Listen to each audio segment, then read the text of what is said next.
Merle on the move, got the flow so smooth. Spitting rhymes on the podcast, got nothing to prove. He's the host with the most, dropping knowledge every week. From the underground to the mainstream, making the street speak. Step on the stage, Merle grabs the microphone. Holding it down, he's in the league of his own. Interviews with the legends, the up and coming stars. No topic off limits, pushing the bars. Merle on the move, taking over the game. Keeping it real, never fake, never tame. Hip hop podcast, bringing the heat. With Merle on the mic, grooving to the beat.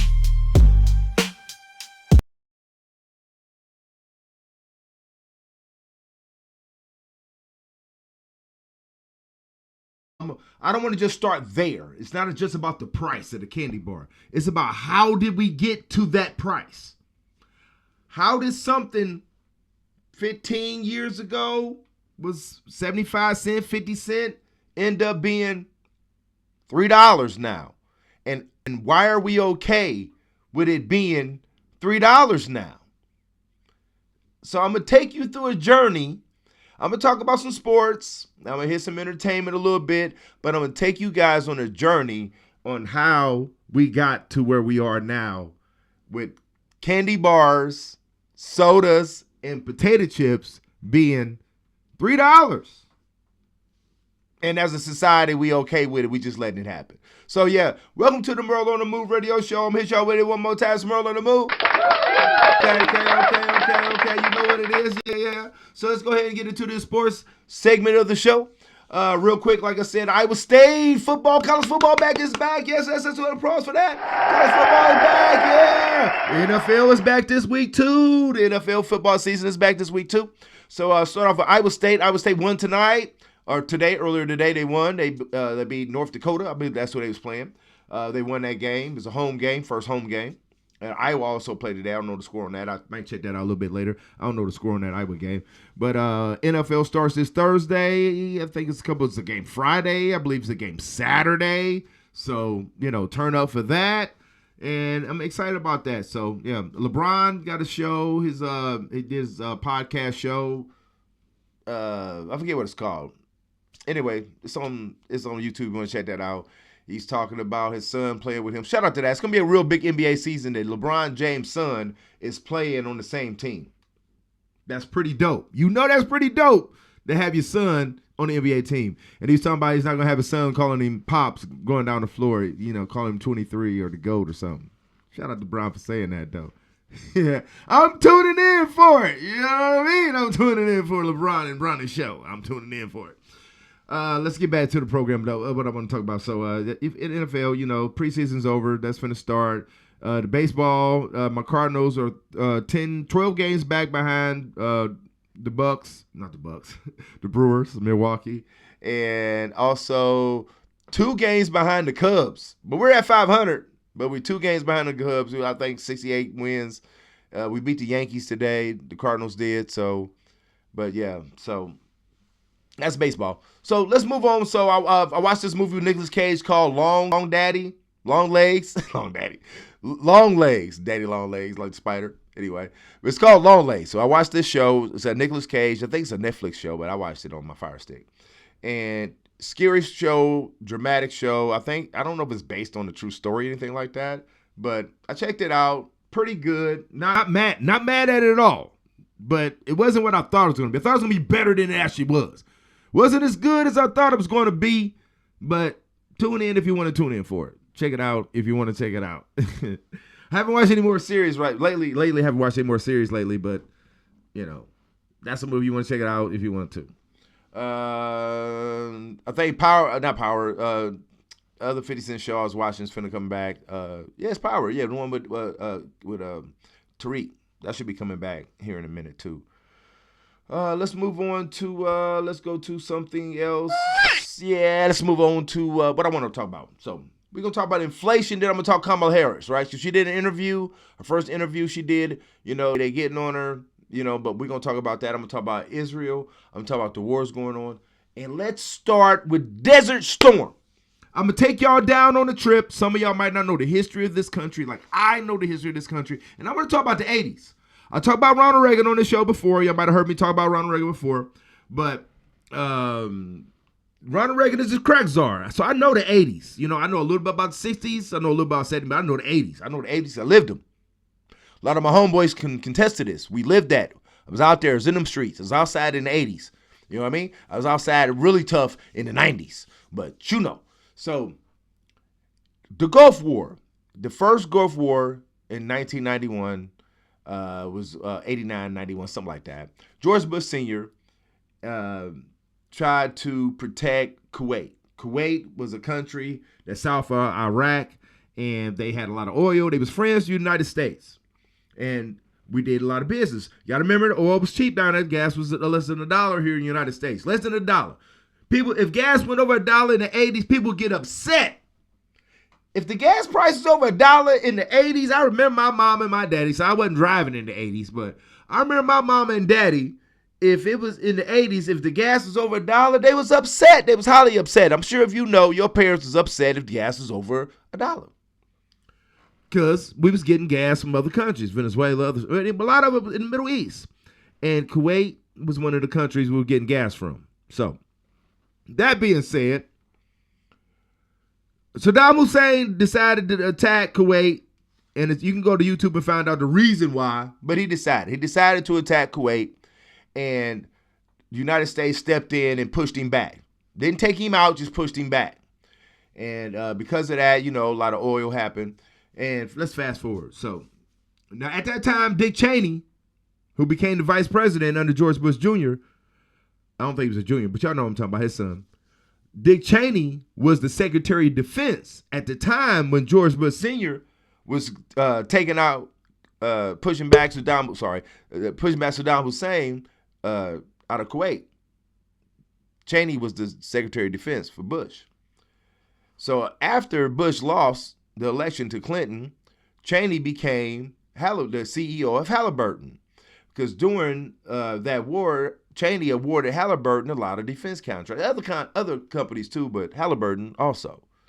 And Cheney ended up being the CEO of Halliburton.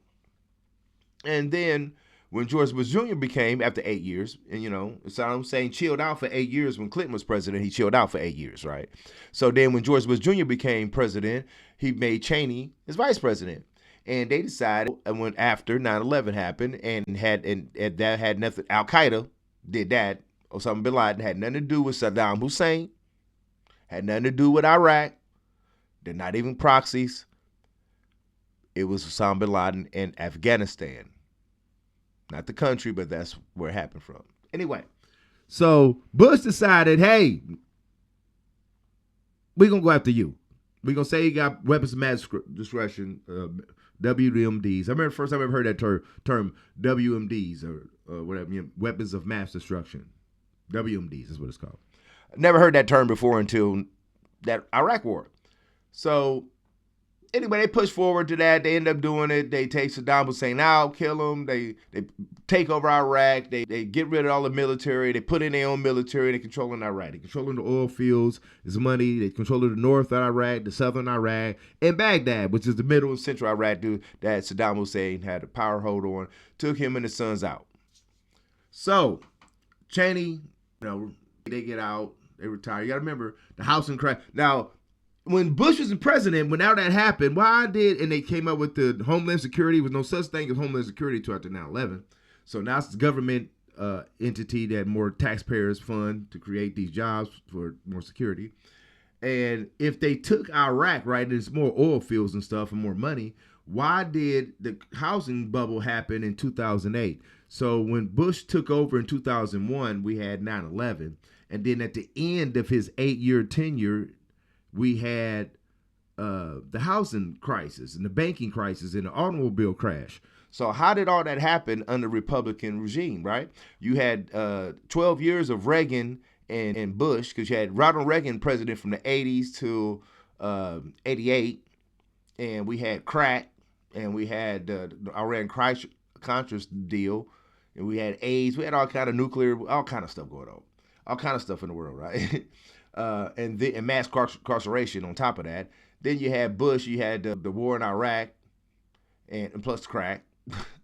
And then you had Clinton, And then he tried to get rid of public aid and make people go to work and so you can get food and all kind of stuff. Over that, lock up the crack laws and him and Joe Biden, the crack bill and all that. And then you had Bush come in, and then 9/11 happened, and then at the end of his term, the housing crisis. Then Obama came in, and everything got good. And then in 2012, he got the Obama Affordable Care Act passed. Everybody got health care that couldn't get health care. Some good things happened. The only thing was going on with Obama really was racial tensions. You know what I mean? There's a lot of racial tensions when Obama was president here. His 8 years, a lot of divide in the country on that. But money was good in the country. Money was really good here in the United States when Obama was president. So I digress on a lot of issues when it comes to him. But back to what I was saying. So the reason why inflation is the way it is right now. So you got to remember in the 80s, even in the 70s, the police departments in your local areas did not have militarization police forces. They didn't have the armored vehicles. They didn't have the automatic. A lot of them didn't even have Glocks or automatic pistols. They had the revolvers because a lot of police departments issued revolvers. I think the standard issue for a lot of police departments was the revolvers. But if you wanted to purchase your own, firearm, you could. But it's going to cost you more money. And you know what I'm saying? And a lot of police officers in the 80s and 90s, they made a lot of money. So they wasn't going to spend that expense. They just take the company issue revolver. And then if you had a gun in the car, it'd be a shotgun. It wouldn't be no AR or no assault rifle. It'd be a shotgun in your car.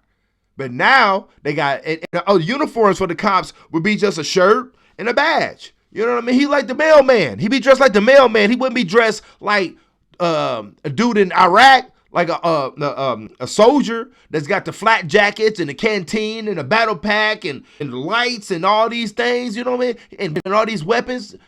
That's not how the cops in the neighborhood supposed to look. Now the SWAT teams come out looking like that. Yeah, they come out looking like that. But no, not the local cops. The local cops ain't supposed to be coming out looking like they finna go to battle. But that's what they look like. Because they got the money because the war on drugs. Because in the 80s wasn't no wars going on. So we got to create wars, create money. Taxpayers can create more money. So back to what I was saying. So inflation happened. We knew after COVID inflation was going to happen. But the companies is like, they're like creeping up on you. They getting the little things that you normally buy. You know what I'm saying? Potato chips, everybody. You don't have to buy that. But everybody buys potato chips, candy bars, sodas, these little knickknacks, the deodorant. You can see things going up on like that, lotions. Little things like that are going up and up and up and up. And because we're not saying anything about it, it's just continuing to happen. They're going to price us out of the market because the people that can afford these things ain't really tripping. They just buying it. They noticing it, but they not really tripping. They just buying it. See, we notice it because we got to sometimes go without some of these things because we notice what's going on. We notice what's going on. So it's easy to say what you would do if you ain't in that position. But when you in that position, woo-wee, you got to take a chance on it, my man. You got to take a chance on it. So what y'all going to do this November? Because that's what we fighting.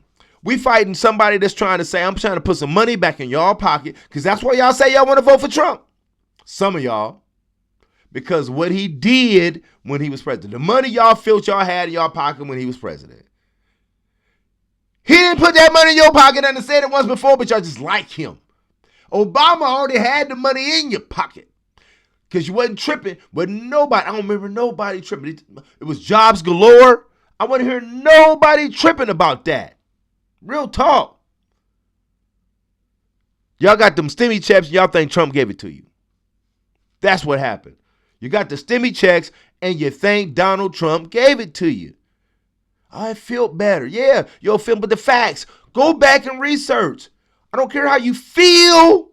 The fact is, it ain't true. No, Biden ain't doing what he could be doing. He's doing something. What can Kamala do? I don't know, because they're going to try to block her. Every time they try to get a good idea going in the mix, somebody's trying to block it. You know what I'm saying? They don't know how to play good together. That's one thing what they showed. If you go back and research during the 9/11, George Bush had people trying to work together. They were stepping in as Democrats and Republicans. It's bipartisan. That's what that word means, bipartisan. We working together. No, I don't really like you. I don't have to support everything you're doing, but it's for the best of the country. We're going to move forward with the country. That's what's missing. What's missing is nobody wants to move forward. They all want the credit on one side. I done said that before. That's where we at with this. So do your research. I don't know. Can't tell you who to vote for, but I'm going to vote. I'm going to tell other people to vote. I might even get out and knock on doors myself. I believe, because, man, this dude is on one. And I believe that she can probably make something happen.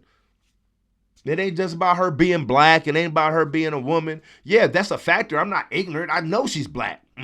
Like, that's why she dodged that question when they asked her in that interview, and I seen it in the interview that sit down about her being black.